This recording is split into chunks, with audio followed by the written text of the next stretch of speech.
That same idea of marshalling the collective force of the masses to challenge the entrenched power of wealth and business had also led the Labour Party to power in Britain after the war.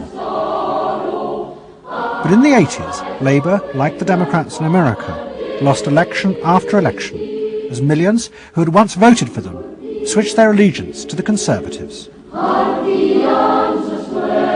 There it is, going blue just about everywhere, sweeping the country. The rural parts of Britain now have gone blue. For they are the party of yesterday, and tomorrow is ours. In the face of this, a growing number within the Labour Party became convinced that if they were ever to regain power, Labour would have to come to terms with the new individualism. One of them was an advertising executive called Philip Gould, who had been a lifelong Labour supporter. Gould believed that Labour's leadership had become corrupted by the same patrician arrogance that dominated all Britain's institutions. They denigrated and disapproved of the new aspirations of working-class voters. Labour stopped listening to these people. And I remember the best example of this was after the election of 1983, which was the election above all where the people's voices just were not heard. And I had dinner with a leading Labour Party figure who'd been involved in the defeat, heavily involved in the defeat, and his wife said, God, these working class people, they just, we give them education, we give them chances in life, what do? They read the Sun and they just don't vote for us. And there was such a gap between these people just trying to make lives for themselves, better lives for themselves, and the kind of elitism of the Labour Party that was just such a chasm that had to be filled. Gould became part of a small group of modernisers centred around Peter Mandelson. Their aim was to reconnect Labour with the lost voters. To do this, Gould turned to the technique he knew well from his work in advertising, the focus group. Gould commissioned focus groups in suburban areas across the country with small groups of voters who had switched to Mrs. Thatcher. People were encouraged not to talk rationally about policies, but to express their underlying feelings.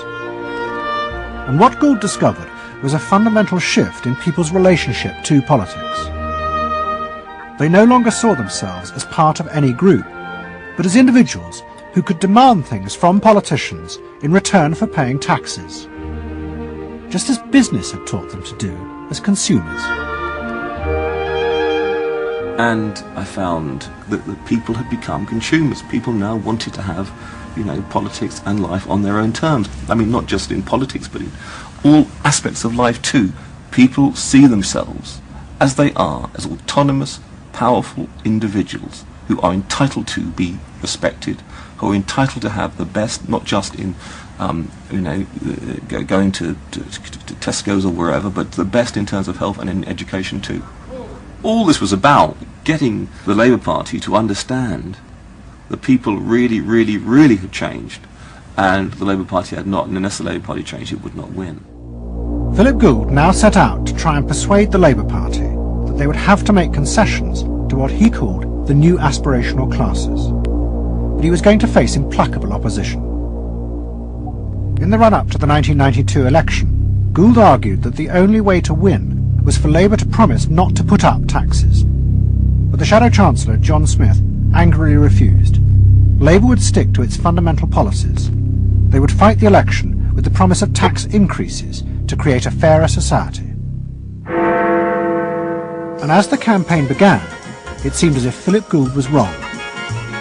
The traditional polls consistently showed Labour ahead, despite the Conservative campaign message that a Labour government would put up taxes. Even the Conservatives' oldest allies in the press became convinced that by harping on about tax, the Conservatives were cutting their own throats. So the worry about the Tories must be that they're not at the moment conveying a sense of grip and being in control. And unless they can do better than that, I think they're going to lose. The other thing is that they still say that they are going to go on and on with this one single message of tax. And part of the difficulty this morning was that you had a whole lot of people who've been going to the same press conference for 7 days, had virtually the same message thrust at them, and are kind of getting bored and restless and hitting back on him. I think the media sense a big story coming in the Tories being defeated. And the Labour Party too was convinced it would win and finally return to power. It's now time to meet the men and women who will form the next government. Labour Chancellor of the Exchequer, John Smith. And now, it is time for the next Prime Minister, Neil Kinnock. Those running Labour's campaign believed that by modern presentation they would attract back the voters, yet keep the old policies. But Philip Gould was convinced that Labour were going to lose.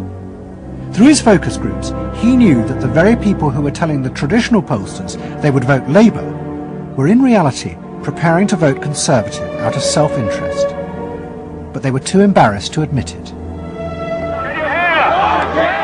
And John Major also knew this, because his focus groups were telling him the same thing. What do you make of the poll which puts Labour 5 points ahead? Sir, one to the Daily Mail, sir. Feel out in the streets that matters. It's feeling good on the streets, is it? It is feeling good on the streets, yes. It has been feeling surprisingly good on the streets for some time. Quite surprisingly, quite out of line with opinion polls. Don't ask me to explain it, but it feels all right. Sir, anyway, go on. No, lads, you must sit down. We're ready to go.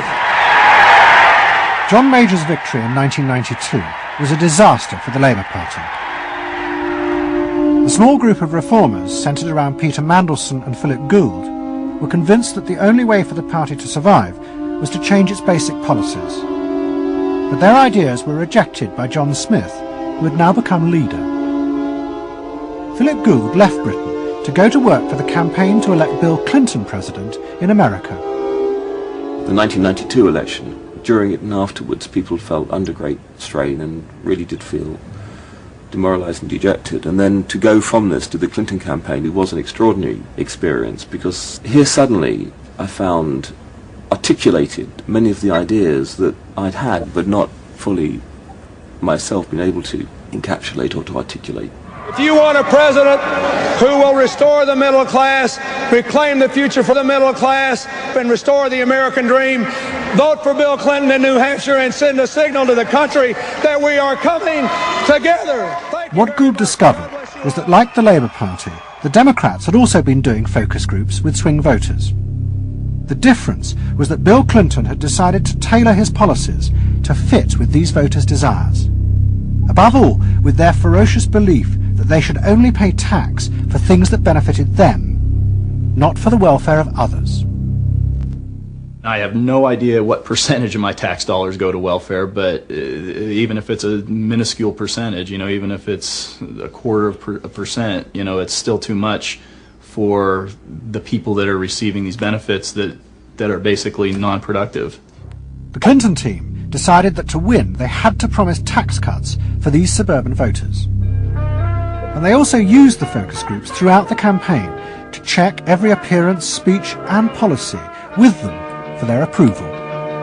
What Clinton called the forgotten middle class became central figures in a new type of reactive politics. Candidates for the presidency of the United States had been prepackaged and designed for many, many years. What was new was an attempt to use very sophisticated or pseudo-sophisticated techniques to plumb the public psychology, to find out precisely what the desires of the individuals were, and then to come up with a candidate and a platform and images and words that exactly responded to those deep desires. This was packaging at a new level. This was polling at an extreme. I'm not going to raise taxes on the middle class. And the middle class needs a break. Government is in the way. It's taking more of your money and giving you less in return.